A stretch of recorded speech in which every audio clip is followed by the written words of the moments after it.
talagang nga namang binaon. Talagang nilubog guys ni Digong itong si si Maharlika. O galing na mismo guys, may video ako. Galing na mismo sa bibig ni former President Rodrigo Roa Duterte na sinungaling ho itong si Maharlika at hindi ho totoo itong mga polvoronic video. Masakit ba sa feelings na kayong mga supporters? Tinalikuran ni Kadigogan. Paano kasi guys, itong si Digong, maganda na din, nakapag-isip-isip din siya kahit papaano ng maayos. Kasi lahat ng binabatong issue dito kay Pangulong PBBM, yung reflect sa anak niya. Kaya yung nangyayari, imbis na gumanda yung imahe ni Digong, ang nangyayari guys, yung imahe ni Inday, ng kanyang anak, imbis na gumanda ang image, ang nangyayari, pabantot ng pabantot. Kaya, ngayon, nag-retreat ba si Digong? Sabi ko nga sa inyo guys, in politics, there is no permanent allies or friend, but only permanent interest. Yan yung sabi ko sa inyo guys, na ang politika sa bansang Pilipinas ay weather lang yan. O ngayon, ano yung masasabi nyo? Baka mamaya makita natin itong si Maharlika, anti-Duterte na, tas pro-PBBM na. Antayin na lang natin yung ganyang senaryo. Anyway, eto guys, yung video ipapakita ko sa inyo, talagang binasag guys ni former president, itong si Maharlika at itong mga kampo ng demonyong mga nagpapakalap ng fake news. O, bigla ang kumambyo kasi si Digong. Panoodin natin tong video. Kuha to kahapon guys sa Davao kasi nagpa-press ko nitong si Digong para linawin yung mga issue. So, nilinaw niya, nabanggit nga din ni Digong, dininay niya na nakikipag-usap siya sa mga retiradong general. But anyway, dito tayo mag-focus sa sinabi niya na hindi totoo, sinungaling ho itong mga nagpapakalap ng polvoronic video. Panoodin natin. Ayoko patulan to pero narinig ko kanina si Attorney Harry Roque talagang nagsalita at nagtanong din. Hindi pa vlogger Maharlika in social media is masyadong sikat ngayon yung sinabi niya. May video daw siya na si BBM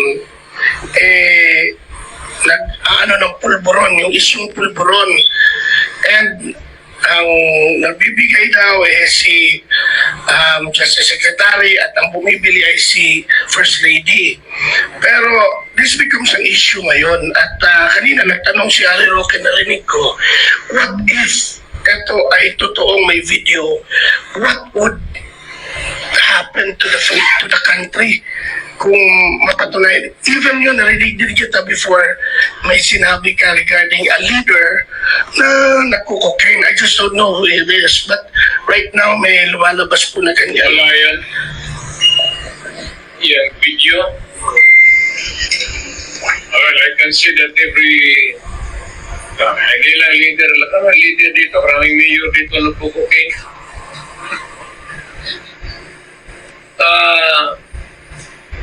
There's no such thing. Kasi kung nandyan pa yan, matagal na lumabas yan. Wala yan. Okay? Wala yan. Tama nga naman, itong si former President Digong, 'di ba? Kung totoong may video, matagal nang lumabas yan. Kasi malaking issue at malaking kahiyan yan. Kasi kung totoo man na nagbubulin ho ang ating presidente, gumagamit ng pulburon, it could affect the whole country. The decision of the president, it could affect the whole country. 'Di ba? Kung totoo mang nagko-cocaine, may pulburon. Pero guys, the issue here is puro lang sila satsat, puro lang ngawa. 'Di ba? Sinasabi meron silang hawak-hawak na pulburonic video, and then later on sinisini Maharlika itong si Amy Marcos kasi si Amy daw yung pakalap nito. 'Di ba? Nagsisisihan na kasi yung totoo dito guys, yung facts dito, wala namang pulburonic video.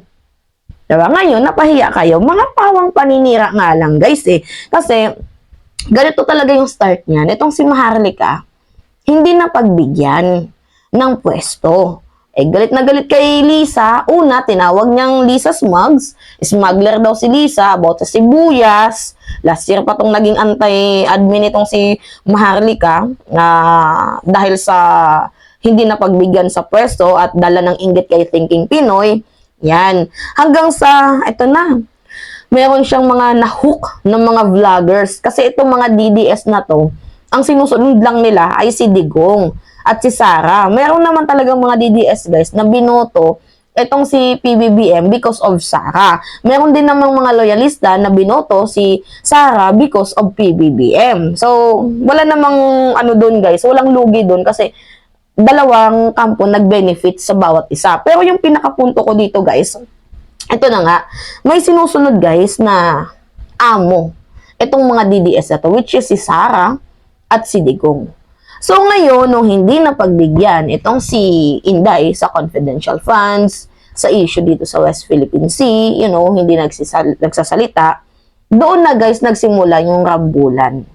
Diba? Doon na nagkabuklod-buklod sa Tambaloslos issue. Diba? Doon na sa impeachment plot na pinapakalap sana ni Gloria pero na-demote siya dahil napigilan. So doon na lahat guys nagsimula. Hanggang sa umabot na sa puntong may pulboronic video daw pero wala naman. Yung deadline nila guys, January 5 ilalabas yung pulboronic video. Tapos biglang sabi ni General Macañas, ngayong 2024 ilalabas daw. Pero wala naman. 'Di ba? So ngayon guys, nakikita nyo kung sino yung mga totoong vlogger na nagsisinungaling. 'Di ba? So ingat-ingat kayo guys dahil itong mga pinapaniwalaan yung vloggers, pinaghahanap na ng kapulisan. Yan, especially kay General Macañas. Pinaghahanap na guys ng buong kapulisan. 'Di ba? Haharapin niya, may kasong sedition ata to, tapos fake news. Ngayon, nagmamakaawa sa sambayan ng Pilipino na pilit niyang sinasambit na analyzation lamang daw ho yun. But anyway, ito na nga, nandito na tayo sa point na si Digong na mismo ang nagsabi. Si Digong na mismo ang sumuplak, bumasag sa isyong to. Kasi totoo naman, kung totoong may video na gumagamit, humihit-hit ng pulburon itong si Pangulong PBBM, dati pa sana nilabas tong video na to. Kaso wala, puro lang chibay, chismis, chika bumbum. Sabi ko nga sa inyo guys, huwag kayong maniniwala sa chismis. Kasi hindi lahat ng vloggers na nagsasalita dyan ay totoo. Ang iba for the sake of the money. For the sake of the views. See? Diba? Nakakahiya. Pilipino kayo pero mga putang ina yung mga ibang vloggers. Alam mo, nabubwisit ako guys, nagagalit ako dito. Kasi imagine, itong si General Macañas, retiradong general, pensyonado, yung pera na yan galing sa sambayan ng Pilipino. Kasi hindi ka man lang nahihiya na kinokontra mo ang gobyerno samantalang tumatanggap ka ng pera ng gobyerno. Nag-aalam Maharlika, tingnan mo ngayon, nakasuhan ka. Makakasuhan pala, I mean. Sa tingin mo si Maharlika makakatulong sa'yo? Hindi. 'Di ba? At napansin ko guys, itong si Digong, kaya niya nasabi din yan, kasi 'di ba, galing na mismo sa bibig niya, mayroong isang presidente daw na humihit-hit ng cocaine. Pero nagtaka ako na sinabi niya na kung totoo man yun ay matagal nang nilabas yung video na yun. So ngayon, dito tayo sa point na to. Bakit nagbago si Digong? Bakit kumambyo? It is because sinisave niya yung image ni Sara Duterte. Yan yung analyzation ko, guys. Yan yung opinion ko.